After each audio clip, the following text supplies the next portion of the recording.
Bismillahirrahmanirrahim. Assalamualaikum warahmatullahi wabarakatuh. Pemirsa yang dirahmati Allah, marilah kita simak ceramah dari Ustadz Dasat Tatib dengan tema semua rumah tangga pasti ada masalah. Sebelumnya marilah kita bersolawat terlebih dahulu. Allahumma sholli ala Sayyidina Muhammad wa ala ali Sayyidina Muhammad. Selamat menyaksikan. Ustaz itu bertengkar toh? Tidak mungkin. Bohong itu kalau tidak. Kira-kira 1 minggu yang lalu Jaksa Agung langsung menelpon saya, minta acara tanggal ini, pengajian hari ini di kantornya Jaksa Agung. Beberapa hari lagi yang lalu Pak Yusuf Kalla ulang tahun hari ini. Ustadz datang Ki. Saya bilang sama Jaksa Agung, minta maaf Pak, ini acaranya anakku. Bukan? Saya jarang sama anak saya, dan saya yang kasih tanggal ini. Kalau saya tidak datang lagi, maka yang ada di benak dan hatinya, bapakku kasih malu saya. Makasih datang, ini rahasia anak. Nabila mama nih, kenapa mirip sekali muka tak? Ulang karyaku. Nah, sebagai pengetahuan lagi, saya bilang kenapa ini mamanya Cek tidak ikut? Kenapa tidak hadir? Oh, baru ku tahu tadi jawabannya. Dibatasi yang hadir.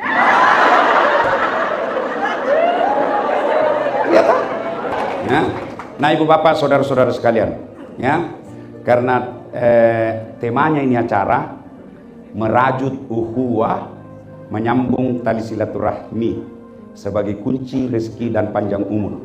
Panjang tong ini seperti judul skripsi. Oke. Merajut, mari kita dengar ini, apa itu merajut? Tahu itu merajut? Apa beda? Apa beda?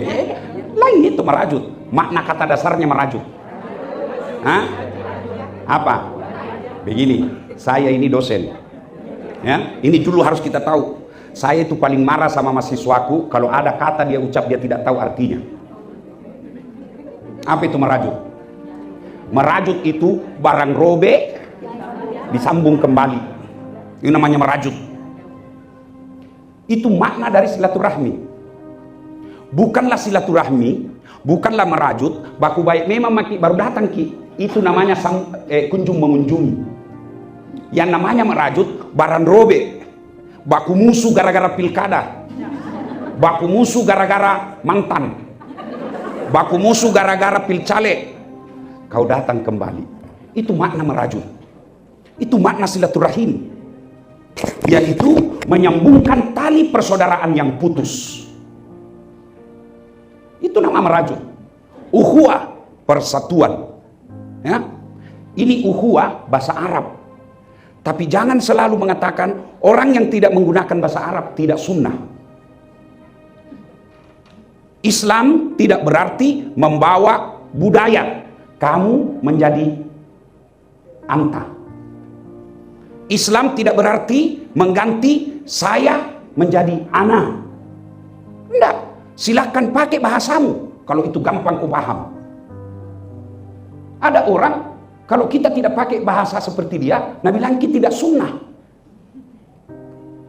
Ukti, akhi, ya enggak itu, bukan itu nak cari Nabi. Bilang aku tetap saya, daripada kau bilang afwan, rasanya kau tidak tulus. Coba kalau kau bilang maafkan saya, itu orang tahu, oh dia menyesal. Ukhuwah bahasa Arab, tapi tidak berarti kalau kita tidak menggunakan bahasa Arab kita tidak sunnah. Banyak kelompok sunnah, ibu-ibu pengajian sunnah salah memaknai sunnah. Sunnah itu tidak wajib. Nah kalau kau mengatakan harus kau lakukan, salah aku mendefinisikan sunnah. Misal celana jingkrang, itu sunnah, bukan berarti kalau tidak melakukan tidak sunnah. Tidak, ada sunnah yang lain. Saya dibilangi tidak sunnah. Gara-gara apa? Gara-gara tidak ada jenggot. Mau diapa kalau tidak mau tumbuh? Boleh merajut persaudaraan. Ukhuwah. Kemudian itu tonji menyambung. Kalau menyambung ini belum tentu putus, baru memulai. Tidak baku kenal orang, kita datangi, itu menyambung. Ya, kemudian tali silaturahim. Ada yang mengatakan silaturahim, ada yang mengatakan silaturahmi. Silaturahmi bahasa Indonesia, silaturahim bahasa Arab. Sama di jamak persoalkan itu. Sama itu semua kata insya Allah. Kata menulisnya, ada yang mau nulis insya Allah, ada insya Allah. Mau tulis apapun yang Allah nilai, apa makna dari kata insya Allah dalam hatimu. Mau kau tulis pisah, mau kau tulis sambung, yang penting maknanya jika Allah menghendaki. Tidak mungkin kata Latin, huruf Latin disamakan dengan huruf Arab. Tidak mungkin. Kenapa? Ada huruf Arab yang tidak ada dalam Latin. Contoh, koma. Das'ad. Ada koma atas. Latin tidak ada. Maka di komputer namaku hanya dasar. Di paspor, dasar. Tidak ada komanya. Karena das'ad itu bahasa Arab. Suruh itu orang India bilang L. Suruh Tito patah Tito. Apakah Allah memasukkan neraka karena lidahnya? Tidak. Yang penting caramu, bacamu beda, tapi maknanya dalam hatimu tetap sama. Sudah. Sebagai kunci, kita kunci.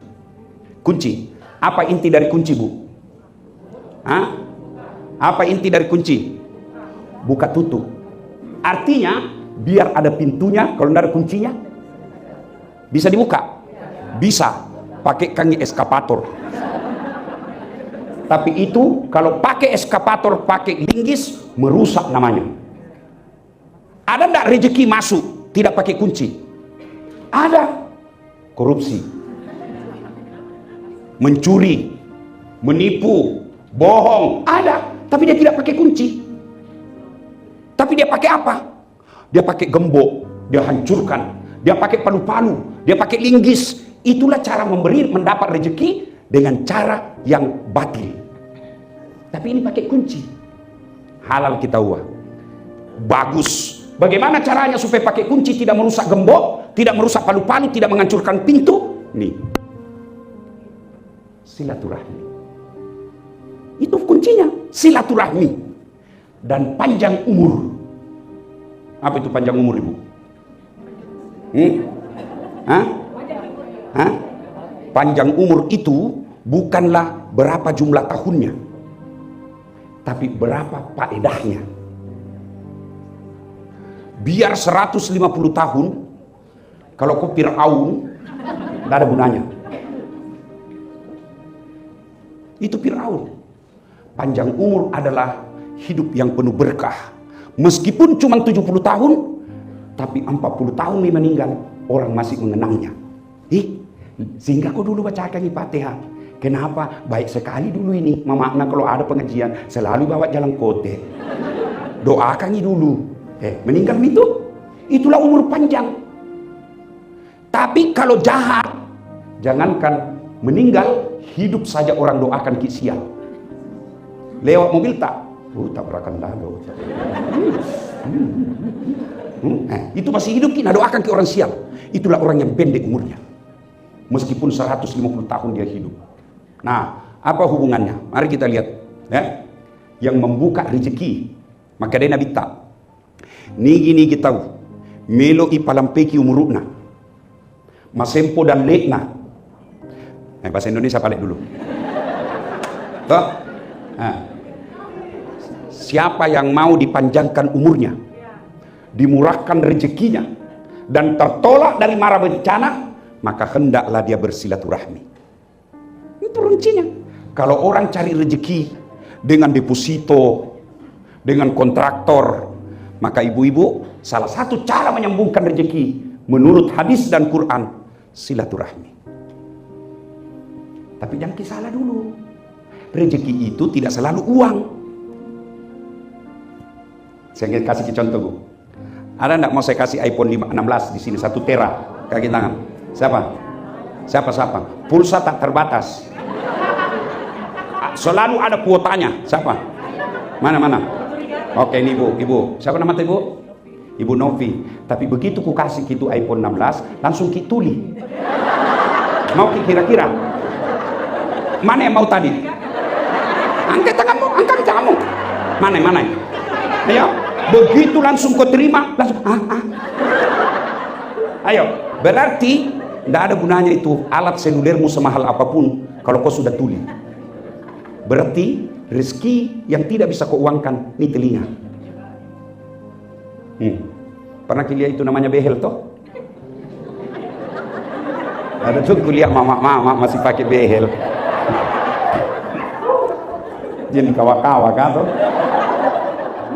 Mahal beda itu bu, mahal beda itu toh? Iya tuh bu. Tapi biar mau dipasang yang harga 150 juta, kalau tidak ada gigitan, apa mau kawa? Apa mau kawa kalau tidak ada giginu?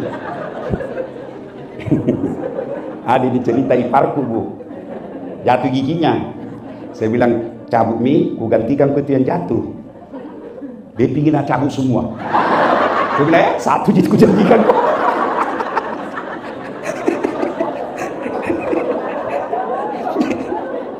Coba ibu, ayo, ini gigi. Dan hebatnya itu gigi bu, pernah enggak ibu bayangkan bagaimana itu gigi tak seandainya tumbuh seperti rambut? Bayangkan nih, saya yakin kenapa ini ibu ketua bisa jadi ketua, karena giginya tidak lebih. Bagaimana seandainya ibu ketua tumbuh gigi tak seperti rambut? Iya toh, itu semua rezeki. Masya Allah.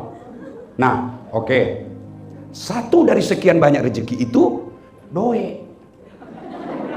Itu satu bagian. Makanya saya bilang sama mama Nyece, jangan mau cemas kalau tidak ada uangmu, karena uang tidak bawa mati. Dia bilang benar juga, tapi kalau tidak ada uang rasanya mau mati. Nah, cocok juga. Berarti uang juga itu penting. Iya. Maka kalau mau datangkan uang itu, yang ibu maknakan uang itu rezeki, maka caranya silaturahmi. Nah, coba ini dulu lagi. Yang berikutnya, kenapa orang nak putus itu? Kenapa nak putus itu silaturahmi? Bermusuh-musuh orang. Kenapa? Satu, yang banyak, karena ibu-ibu yang banyak ini. Ya kan? Jadi yang marah. Kalau saya gas ini ya, itu gunanya pengajian. Untuk apa ibu datang pengajian kalau tidak ada perubahan? Lebih tinggal di rumah tak saja, atau pergi jogging supaya nak tambah sayang ke suami tak, daripada datang ke pengajian baru kita bawa pulang. Pengajian 1 jam, gosip 3 jam. Sosok kok. Nah, kenapa orang biasa, ibu-ibu? Kenapa baku musuh-musuh ibu-ibu? Satu, gibah. Al-istighalu bi uyubil khalqi, kata Nabi. Nah, suka sekali cari-cari jeleknya orang, nah lupa kejelekan dirinya.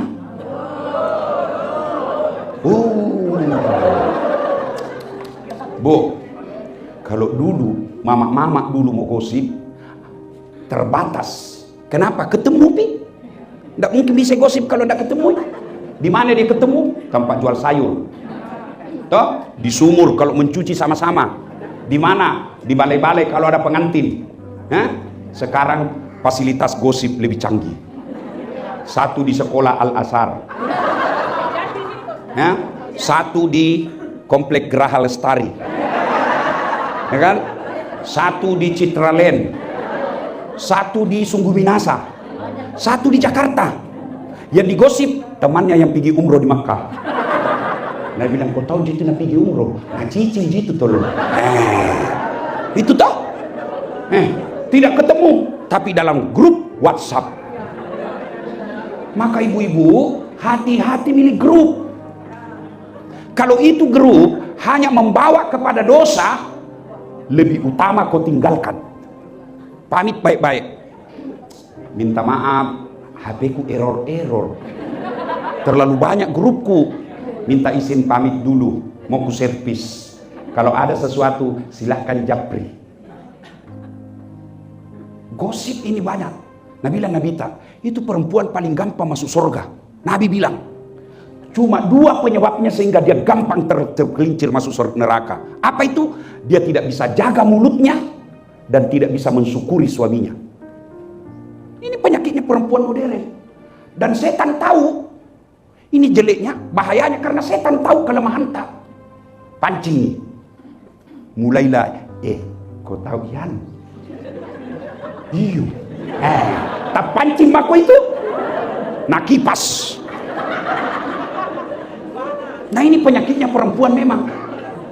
Makanya itu Bu, kalau laki-laki itu dosanya banyak di mata. Dosanya laki-laki itu banyak di mata. Kalau perempuan banyak di mulut. Makanya kalau laki-laki menangis itu, kalau sedih dia begini. Kalau perempuan dia begini. Ya, Bu. Maka kalau mampu makin menjaga mulut tak, gampang itu masuk surga. Nah, bukan saya yang bilang Bu, Nabi. Perempuan yang mendirikan sholat, puasa Ramadan, menjaga harga dirinya, lalu dia taati suaminya. Nabi bilang, tadkhulul jannati bisalam, masuk ke surga dengan selamat dari pintu mana yang kamu suka.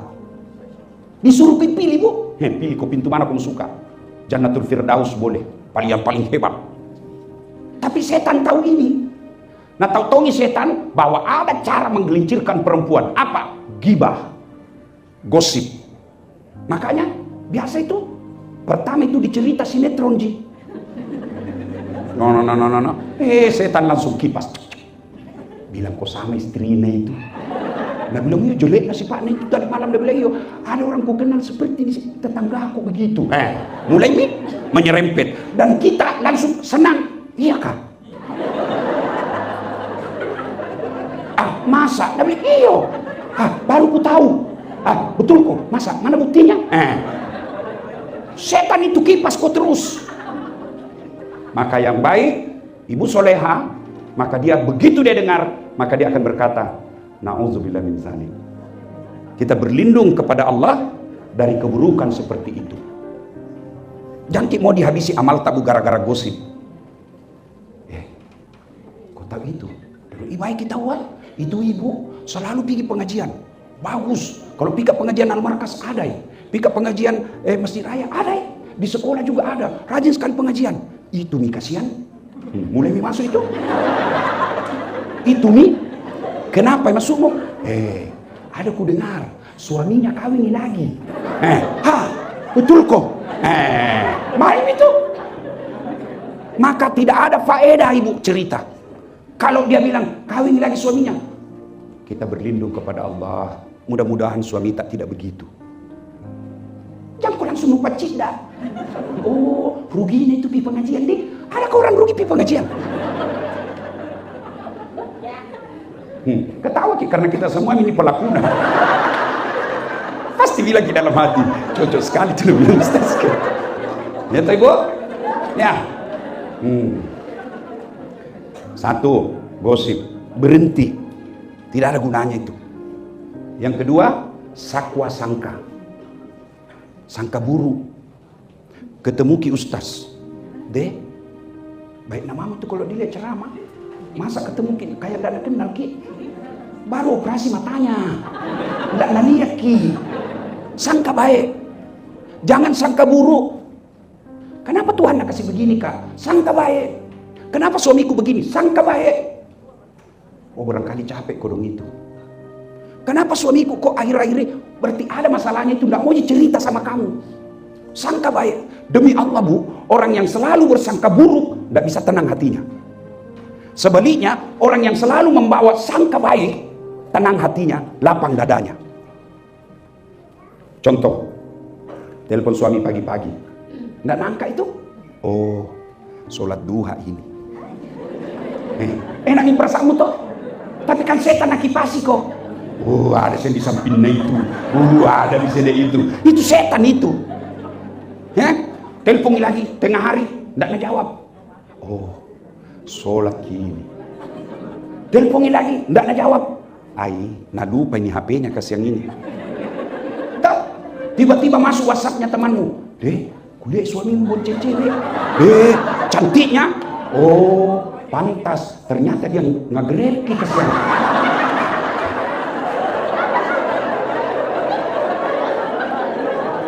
Coba beda kalau begitu ibu. Tenang kita. tenan toh. Coba selalu bawa. Nah sekarang, ibu-ibu, kalau kita sangka buruk, apa yang kita dapat? Kalau sakit hati, ada solusi? Enggak. Apa? Ayo, berani mau kita tempelin suami tak? Tidak mungkin. Mau kita minta diceraikan, mampu kita janda. Lebih tidak enak lagi status janda. Apa? Anggaplah kita mampu janda, mampu kita dapat yang lebih baik dari yang sekarang. Siapa tahu kita dapat yang lebih buruk. Yakin dapat yang lebih baik. Maka lebih baik sangka baik. Sangka baik saja. Dan hebatnya itu perempuan muslimah, dosanya jo suami tenan tanggung. Supaya sangka enak prasanta, selalu kita bilang. Dia tong itu tanggung. Itu bisa kusuka istriku. Selalu saya bilang, tidak pernah tuh mengeluh ini. Apa dia bilang? Apa guna aku mengeluh? Tidak membahagiakan hatiku. Lebih saya sangka baik. Saya bukan cari muka sama suamiku, saya cari ridanya suamiku. Kalau suamiku rida, pasporku gampang masuk surga. Makanya biar baku marah kak itu, tanya itu anakku nanti bu guru. Kau tidak percaya? Tanya nanti, tanya. Biar baku marah kak, tidak baku bicara, tidak mungkin itu biar ustaz itu bertengkar toh. Tidak mungkin. Bohong itu kalau tidak. Mana ada rumah tangga tidak ada masalahnya, bale-bale itu.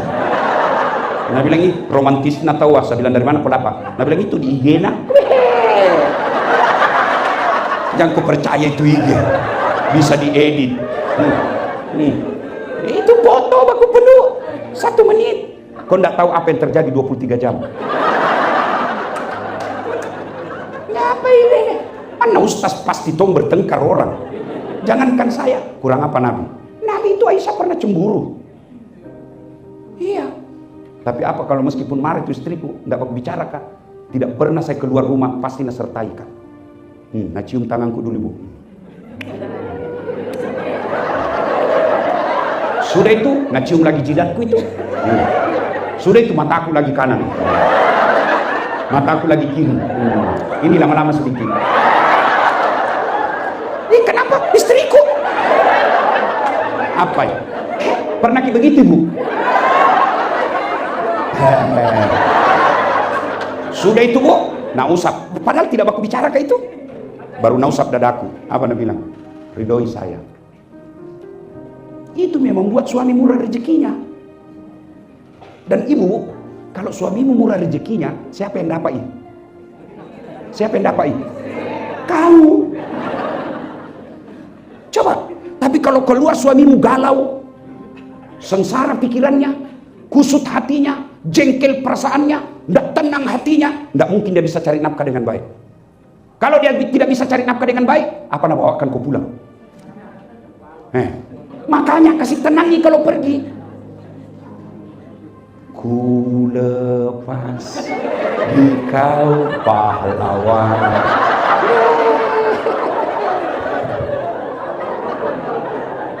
Ya, bu, kalau ini kita amalkan sampai di sini ceramah, hebat makin.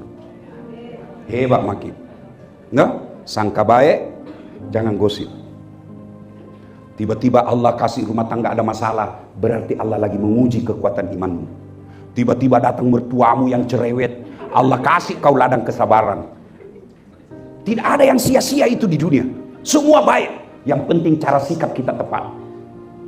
Karena bilang Nabi, semua perkara umatku ini baik. Kaya dia syukur, pahala. Miskin dia sabar, pahala. Sakit dia sabar, pahala. Bahkan dia gugurkan dosanya.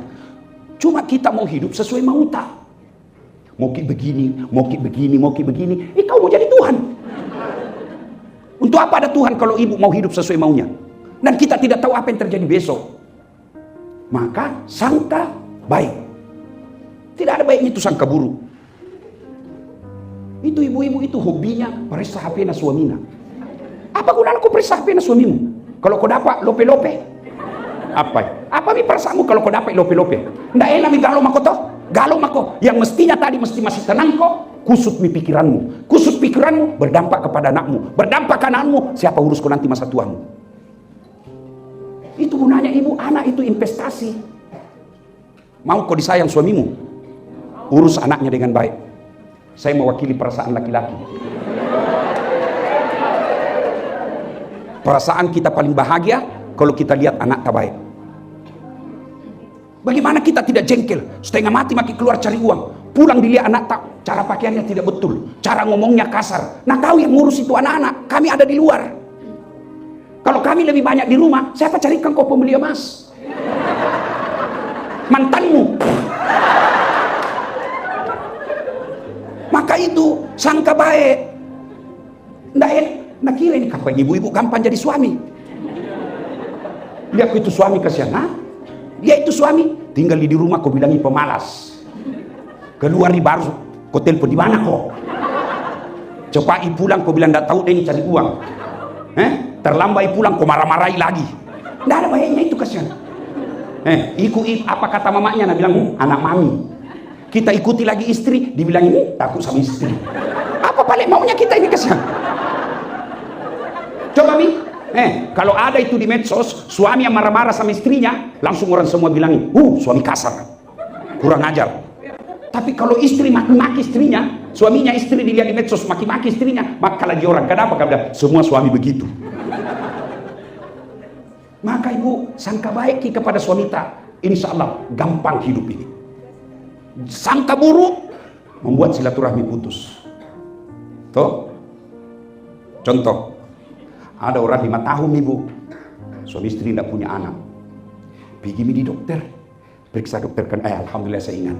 Bu, yang masih punya peluang untuk hamil punya anak, jangkit pergi dokter kandungan laki-laki. Masa mungkin dapat anak? Mengerti maksudnya toh? Selama masih ada dokter perempuan. Ngapain pergi di dokter laki-laki? Nah itu namanya kehormatan. Makanya disebut alat karena malu orang kalau dilihat. Kecuali di kampung itu tidak ada kecuali dia, boleh. Tapi selama masih ada, haram ibu pergi ke laki-laki. Ternyata ada tong kasih tahu ke jamaah. Nah bilang karena ada memang ibu-ibu itu suka itu dokter naga-gagai.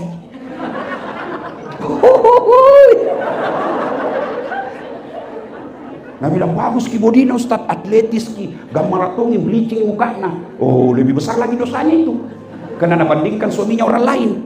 Ini juga yang membuat kita tidak bisa bahagia bu, karena selalu kita bandingkan suami kita dengan orang lain. Masing-masing suami punya kelebihan. Dan kalau mau kita tahu tersinggungnya itu laki-laki kalau kau bandingkan dengan suaminya orang lain, marah itu, termasuk saya. Saya kasih tahu memang sama mamanya, jangan pernah kau bandingkan saya dengan laki-laki lain. Dia punya kelebihan, punya keburukan. Saya demikian juga. Ada bilang, kenapa paling saya Ustaz jelek suamiku? Itu takdirmu. Allah Maha tahu. Kenapa? Karena kalau dia gagah, malu jalan sama kau. Kenapa? Karena kau juga jelek.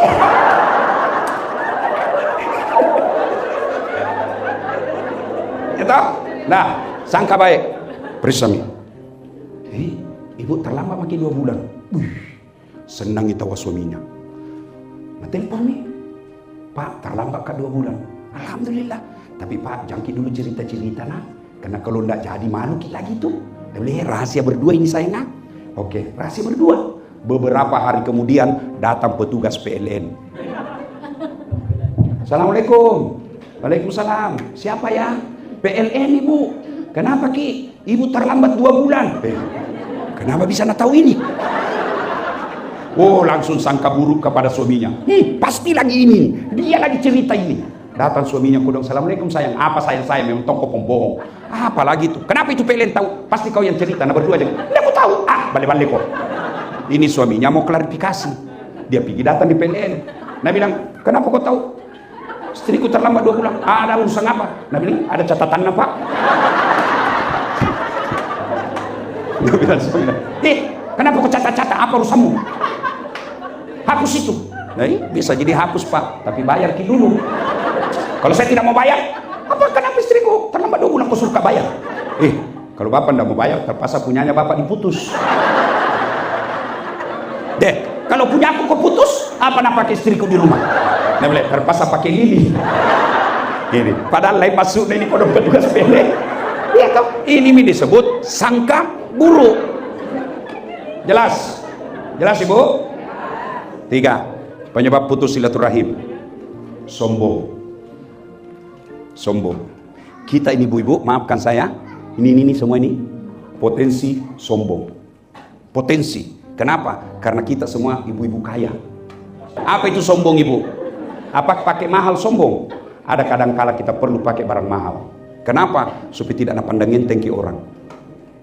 Saya kalau pikat ceramah di depan pengusaha, saya pakai barang mahalku. Kenapa? Supaya tidak hinakan. Dosa tidak, sombong tidak. Marwah namanya, muru'ah, membela harga diri. Tapi kalau saya pergi majelis taklim lorong-lorong, saya pakai seadanya juga. Supaya apa? Supaya saya tidak memamerkan kekayaan di depan orang susah. Ibu-ibu datang pengajian ini, pakai itu mas berlianta. Tidak apa-apa. Kalau perlu pakai di sini. Putar di sini. Seperti peling India. Kurangi, pasti di sini. Tidak apa-apa. Tidak apa-apa. Sombong, belum tentu. Kapan sombong? Ibu kasih remeh orang yang tidak pakai. Itu baru sombong. Ibu pakai berlian, sombong, belum. Kapan ibu pakai?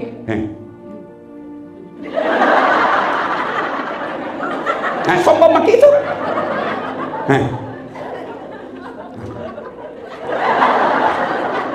Kenapa nih? Apa maksudnya? Apa itu? Sombong pakai itu, kenapa? Kita urusi orang-orang pakai. Yang asli silahkan pakai, yang palsu yang kocalai. Nah susah kok. Saya saja kadang-kadang nak gosip. Nah bilang itu terus kuliah nak pakai bajunya. Kenapa? Itu susah kok. Ibu, sombong itu meremehkan orang. Kalau ibu ada rezeki pakai. Tapi jangan gara-gara ibu lebih meremehkan orang lain. Sekolah seperti ini. Silahkan, tapi datang di pengajian jangan remehkan orang. Saya tanya gitu dulu ibu, ada dua ibu-ibu sama-sama kaya, sama-sama elit, sama-sama hebat. Satu penampilan seadanya, satu glamor. Mana yang ibu puji? Entah, yang seadanya. Apa kita bilang? Kaya itu nah, tapi dia sederhananya nih. Baik kita itu. Tapi kalau yang glamor, apa kita bilang? Tahu jago kaya tapi jantung bela pelang-pelang kok juga iya toh, itu orang kaya saja glamor kita masih celah, apalagi kau yang seadanya mau kau glamor.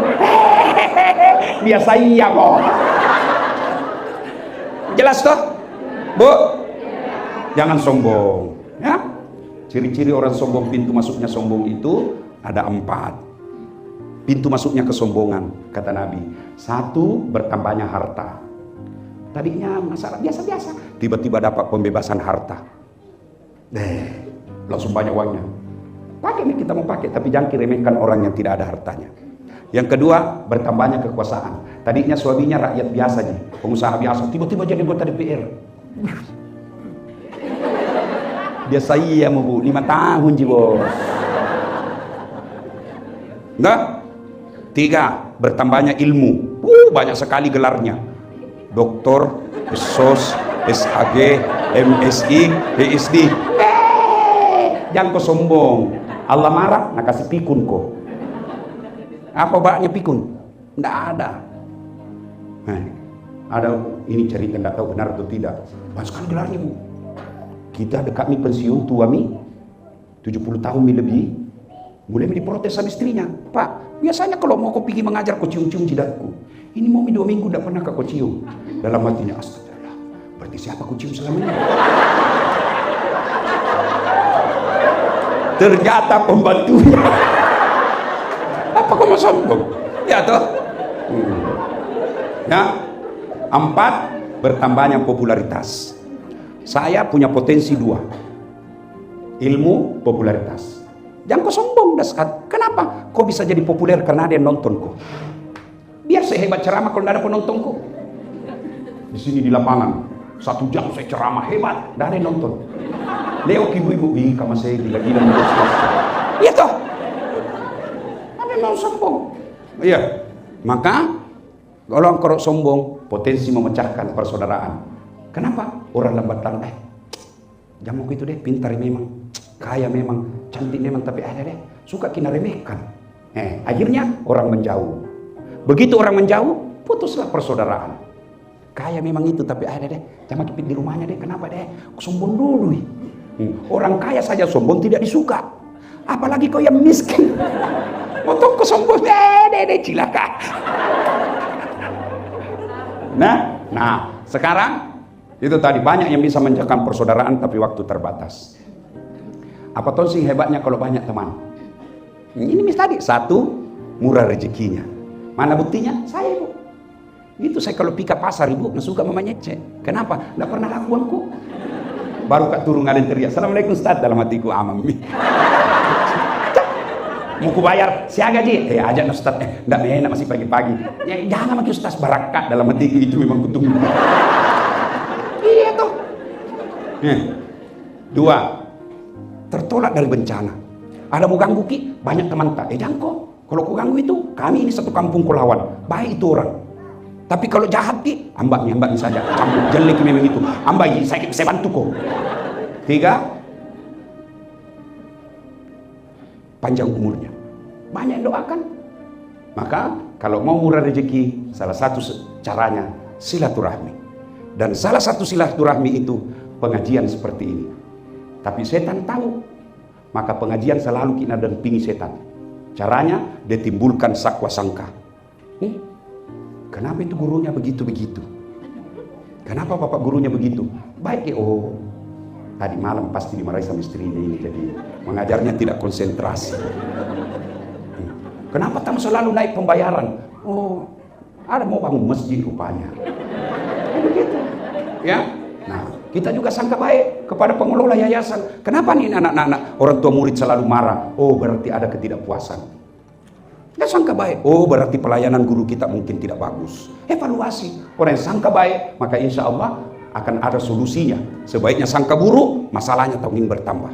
Wow, saudara-saudara sekalian, terakhir mewakili orang tua, saya menitip kepada yayasan dan guru-guru, tolong urus anak kami dengan baik. Ya. Kenapa kami pilih sekolah ini? Karena kami yakin sekolah ini bisa membantu anak kami mengisi otaknya, mengisi jiwanya. Kalau hanya otak yang mau, banyak sekolah yang bisa kami pilih. Tapi pilih ini karena kami yakin otaknya akan baik, akhlaknya juga akan baik. Tapi kalau itu tidak kita temukan, jangan salah kalau kami kecewa. Nah, maka pengajian seperti ini mempertemukan antara yayasan, guru, komite.